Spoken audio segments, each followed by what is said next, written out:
Voyager en avion en 2026 impliquera bien plus que des prix élevés ou des sièges réduits. À l'échelle mondiale, les règles qui encadrent le transport aérien connaissent des changements significatifs qui affectent directement l'expérience des passagers, en particulier celle des personnes âgées. Ignorer ces ajustements peut entraîner des situations évitables, comme de longues attentes, des difficultés lors des contrôles ou des problèmes à la porte d'embarquement. Ces modifications ne reposent ni sur des rumeurs, ni sur des prévisions alarmistes. Il s'agit de changements officiels adoptés par les compagnies aériennes, les aéroports et les autorités de transport, dont beaucoup sont déjà confirmés ou en cours de mise en œuvre. Certaines nouveautés suscitent des inquiétudes, comme la suppression de systèmes d'embarquement traditionnels, tandis que d'autres offrent des avantages peu connus susceptibles d'améliorer sensiblement le voyage. Connaître ces règles permet de prendre des décisions éclairées et de communiquer correctement avec le personnel aéroportuaire. Comprendre ce qui change et comment réagir est essentiel pour éviter des dépenses inutiles, réduire le stress et préserver le confort ainsi que la dignité tout au long du trajet. Partie 2. Comment réduire les temps d'attente au contrôle migratoire? Après un vol long courrier, le passage par les contrôles migratoires est souvent l'un des moments les plus éprouvants du voyage. Les longues files d'attente, les délais prolongés et la fatigue accumulée affectent particulièrement les voyageurs âgés, qui souhaitent, le plus souvent, atteindre leur destination finale le plus rapidement possible. Dans de nombreux pays, les autorités de contrôle aux frontières ont mis en place des systèmes numériques afin d'accélérer ce processus. Grâce à des applications officielles, les passagers peuvent transmettre à l'avance les informations relatives à leur passeport ainsi que les déclarations habituelles, ce qui permet d'accéder à des files dédiées nettement plus rapides à l'aéroport d'arrivée. Ces outils sont généralement gratuits et ne nécessitent ni entretien préalable ni vérification supplémentaire. Lorsqu'ils sont utilisés correctement, ils peuvent réduire des attentes d'1 heure ou plus à seulement quelques minutes, au bénéfice des voyageurs individuels comme des familles enregistrées depuis un seul appareil. Partie 3. Nouveau système de sièges et droits des passagers. De nombreuses compagnies aériennes adoptent désormais des systèmes de sièges attribués comme normes, en remplacement des modèles antérieurs basés sur l'ordre d'embarquement. Ce changement vise à offrir davantage de prévisibilité, mais il suscite des inquiétudes chez les passagers qui craignent de devoir payer plus cher pour des places adaptées. En pratique, le type de tarif acheté détermine généralement si le passager peut choisir son siège ou si celui-ci est attribué automatiquement. Les tarifs les plus économiques offrent en général moins d'options, ce qui peut être inconfortable pour les personnes ayant besoin de sièges spécifiques pour des raisons physiques ou médicales. Cependant, dans de nombreux pays, la réglementation du transport aérien oblige les compagnies à fournir des aménagements raisonnables lorsqu'il existe un besoin médical. Signaler cette situation de manière claire et directe permet d'obtenir un siège approprié sans frais supplémentaires, à condition que la demande soit effectuée par les canaux appropriés. Partie 4. Contrôle de sécurité et considération pour les personnes âgées. Le contrôle de sécurité à l'aéroport est souvent l'un des moments les plus stressants du voyage, en particulier pour les personnes âgées. Les consignes rapides, le rythme soutenu et la pression de l'environnement peuvent provoquer de l'inconfort, de l'anxiété et même des risques physiques, tels que des chutes ou des pertes d'équilibre pendant les procédures. Dans de nombreux aéroports, les protocoles de sécurité prévoient des exceptions pour les personnes âgées ou celles présentant des limitations physiques. Ces exceptions peuvent inclure le fait de ne pas retirer les chaussures ou d'accéder à des procédures alternatives lorsque certains mouvements sont douloureux ou dangereux, bien que ces possibilités ne soient pas toujours clairement communiquées au public. Pour cette raison, il est important de communiquer sa situation de manière claire et calme au personnel de sécurité. Indiquer que l'on appartient à un groupe d'âge bénéficiant d'exemptions ou que l'on présente des limitations physiques permet d'appliquer des procédures appropriées tout en préservant la sécurité et la dignité du passager. Partie 5. Accompagnement jusqu'à la porte d'embarquement. Pour de nombreux voyageurs âgés, le déplacement à l'intérieur de l'aéroport peut s'avérer plus difficile que le vol lui-même. Les grands aéroports, la signalisation complexe et la nécessité de se déplacer avec des bagages peuvent entraîner fatigue et désorientation, même chez des personnes habituées à voyager. Certaines compagnies aériennes et certains aéroports offrent la possibilité à un accompagnant non voyageur d'accéder aux zones de sécurité et d'attendre avec le passager jusqu'à la porte d'embarquement. Cette autorisation spéciale est principalement accordée aux personnes âgées ou ayant des besoins spécifiques et doit généralement être demandée à l'avance auprès de la compagnie aérienne. La présence d'un accompagnant réduit considérablement le stress du voyage, facilite la communication avec le personnel aéroportuaire et apporte un soutien émotionnel jusqu'au moment de l'embarquement. Il est recommandé d'arriver en avance, car la délivrance de ce laissez-passer nécessite une vérification préalable. Partie 6. Transport de liquides médicaux et nutritionnels. Les règles concernant les liquides dans les bagages à main sont souvent source de confusion, en particulier lorsqu'il s'agit de produits nécessaires à la santé. De nombreuses personnes âgées ignorent que les liquides médicaux et nutritionnels ne sont pas soumis aux mêmes restrictions que les liquides ordinaires.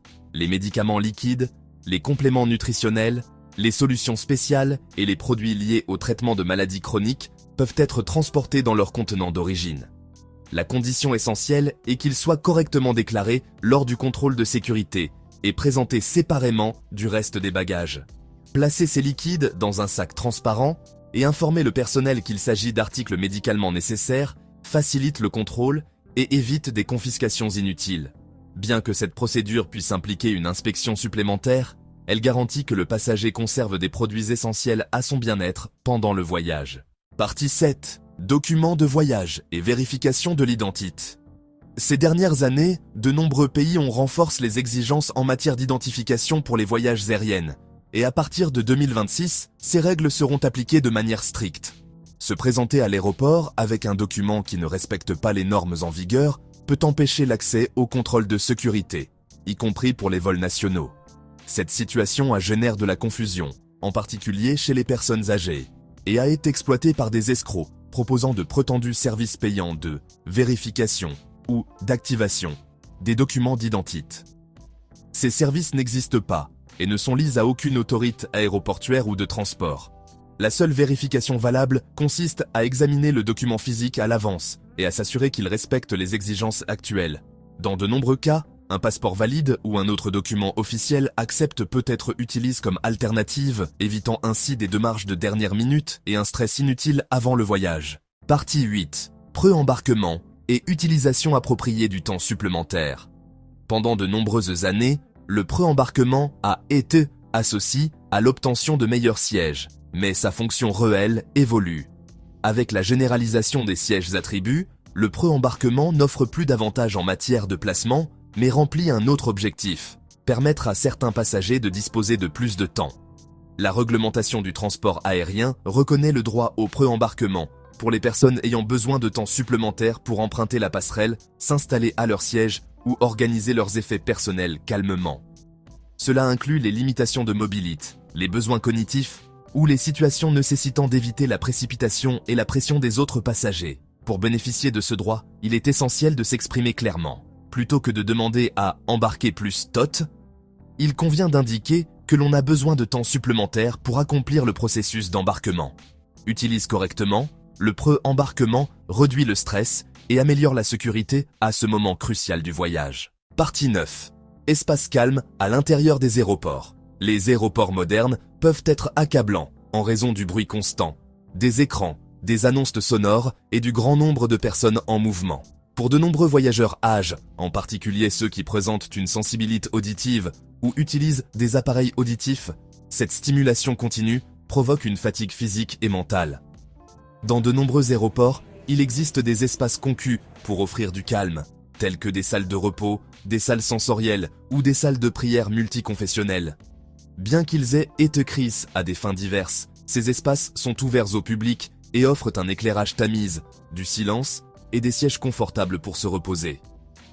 Localiser ces espaces est simple en utilisant l'application de l'aéroport ou en s'adressant à un comptoir d'information.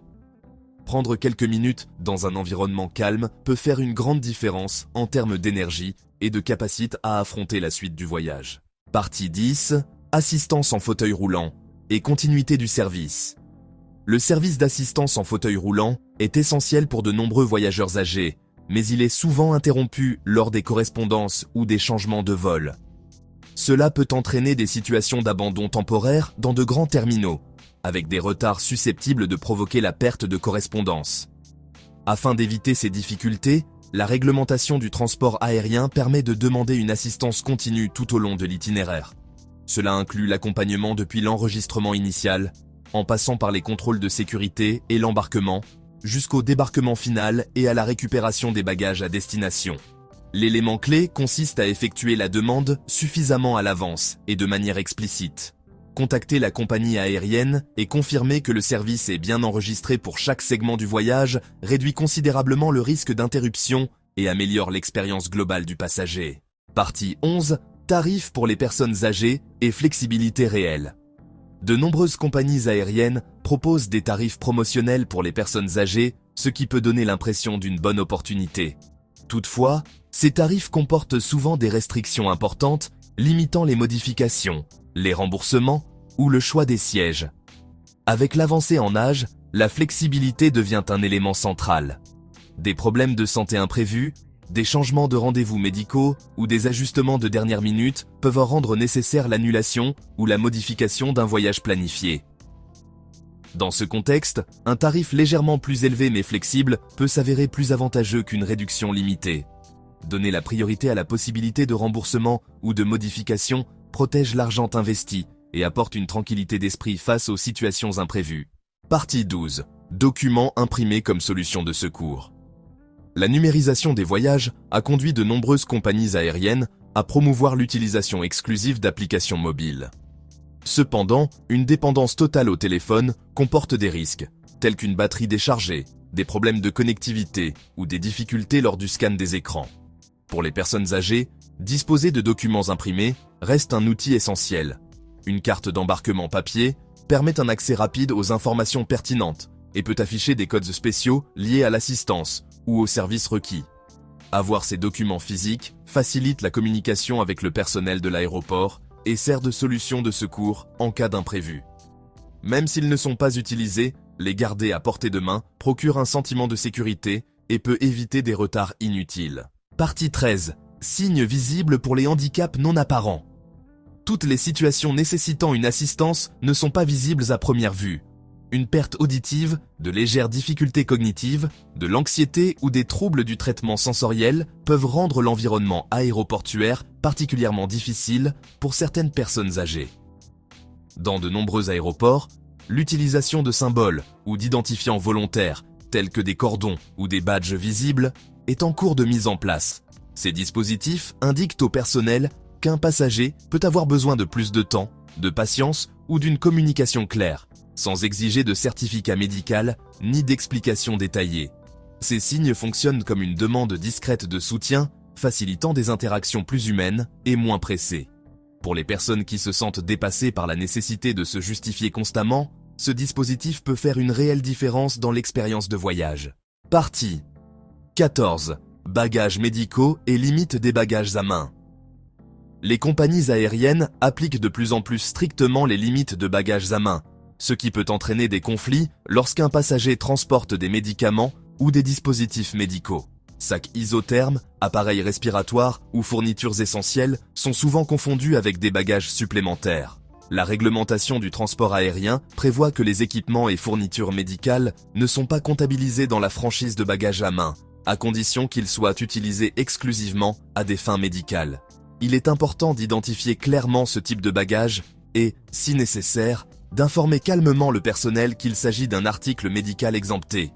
Connaître cette règle permet d'éviter des décisions de dernière minute et garantit que la santé ne soit pas subordonnée à une politique commerciale. Partie 15. Voyager accompagné et maintenir la proximité des sièges.